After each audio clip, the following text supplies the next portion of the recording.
Mr. Marston, I've been hearing about your plans. Have you, Miss McFarland? Yes, from Lee Johnson, to settle here and build a life for yourself. I'm afraid those aren't my plans. See, I already have a life. Well, I had one, and I'm trying to reclaim it. Or maybe what you could say is I had two, and I'm trying to end one of them so the other can survive. You do so love to talk in riddles, Mr. Marston. Do you do that, I wonder, as a substitute for having anything interesting to say? Probably, Miss McFarland. Oh, call me Bonnie, you fool. Call me Bonnie. Miss McFarland, I'm married. I have a son. I had a daughter, but she died. Years before that, I rode in a gang. We robbed banks, trains, held people ransom. We killed people we didn't like.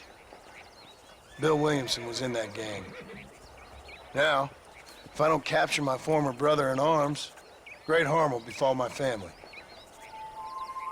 Now, I don't suppose any of this is very interesting to you, but I hope it explains why I wasn't so eager to talk about it. No, I do understand. I had no idea. You poor man. Even in this new country, memories don't really fade. My father was an illiterate Scot born on the boat into New York. He never saw his homeland, but to hear him talk about it, you'd imagine he only ever ate haggis and wore a kilt. And he hated the English for what they had done to his great-grandparents that he'd never met. People don't forget. Nothing gets forgiven. That's true, especially when it comes to money. And you know, even now, after all his labors, my father's debts are still terrible. I worry every day about us losing the ranch. It would kill him. My father died when I was 8 years old. His eyes were, well, let's just say he was blinded in a bar fight south of Chicago. My mother died during childbirth. She was a prostitute, and he was her, well, I don't know what he was.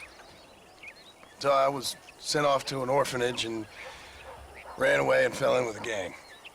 My word. What a difficult life you've lived. The leader of the gang taught me how to read, taught me how to see all that was good in the world. He was a great man in a way.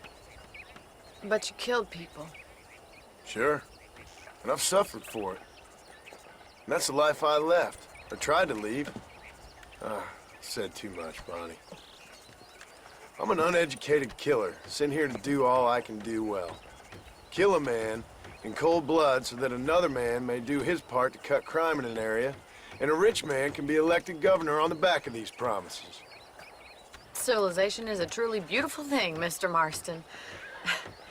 Listen, can you help me? Well, I can try. What do you need, money? No, nothing so complicated. I need an extra hand to take out the herd to pasture. Sure. Point me in the right direction.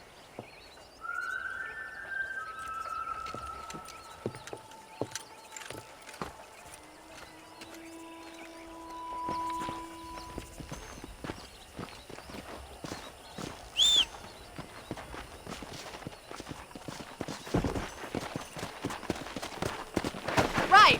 Are you ready to learn how to herd some cows? Whoa! Thank you for telling me all that back there.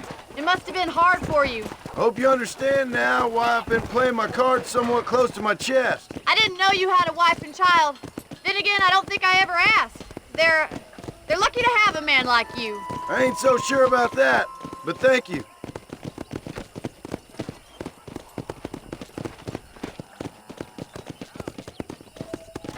How are you, Miss McFarland? Whoa there!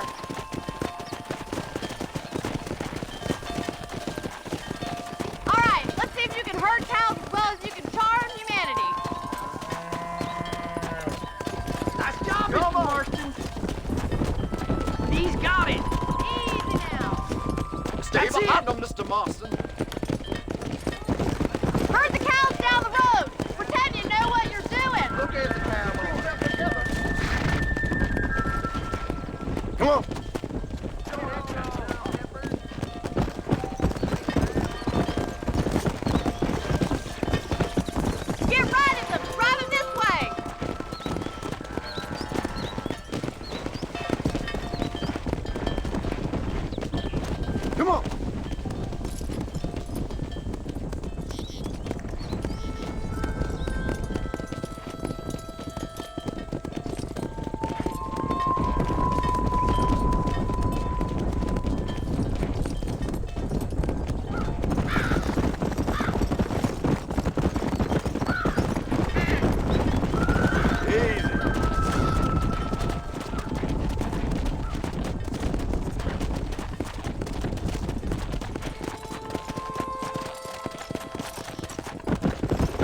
showing off Now we need to move this entire herd out to the far pasture for grazing. Yeah!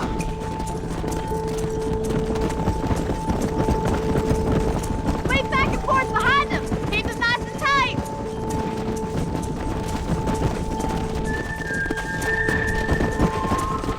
Let's go!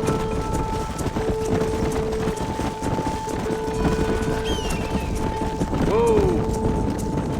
That's a big herd for your first time.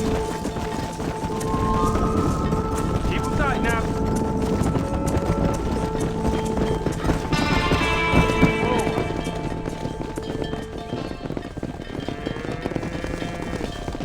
You're not bad with the herd. Ranching might be your true calling, Mr. Marston. Either that or you were a cow in a past life. Thank you, Miss McFarland. I'll see you later. I have work to do back at the ranch.